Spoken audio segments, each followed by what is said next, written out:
name's Susie Boniface. I'm sometimes known as Fleet Street Fox. I write a column for the Mirror and I'm a freelance journalist. Okay, so we all know that print circulations are in decline, ad blocking is on the rise digitally, and threats from the likes of BuzzFeed and Vice are changing the course of the game. So if our famous news brands are to survive, what do you think they need to do?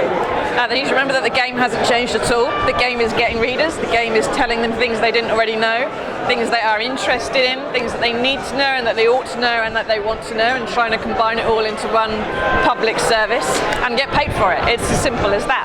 And we have the greatest opportunities of our journalistic careers because there are hundreds of millions of people who read us on a monthly basis, more than at any point in human history. It's just a case of finding a way to actually get a penny out of each of them every time they visit. It shouldn't be this difficult.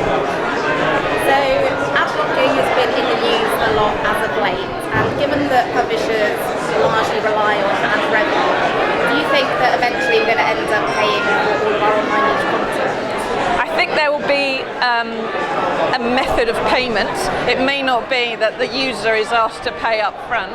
How many billions of people are on Facebook and Google without realising that they're the product, they're the thing being farmed? You know, there are ways around it. It's just a case of getting money somehow out of each visitor.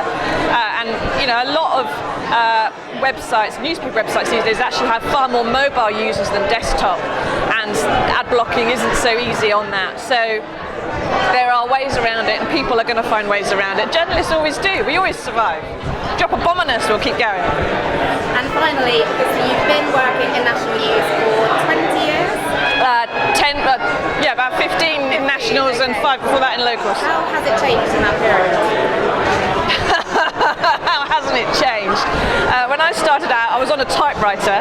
There were no mobile phones. I think I got my first mobile phone after about 3 years, and it was about this big, and it never worked. I remember filing copy off my notebook, learning how to do that, reading from shorthand, which is a skill no one these days has. I filed copy on satellite phones and tried to get connections and dial-ups to the office in different situations all around the world.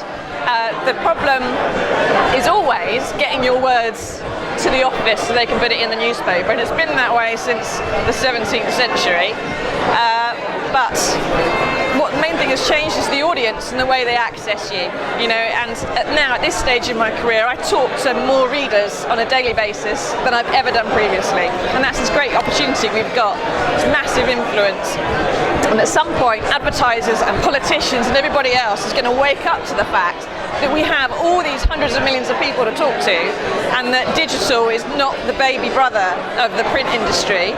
They run alongside with each other, and digital is where the power is.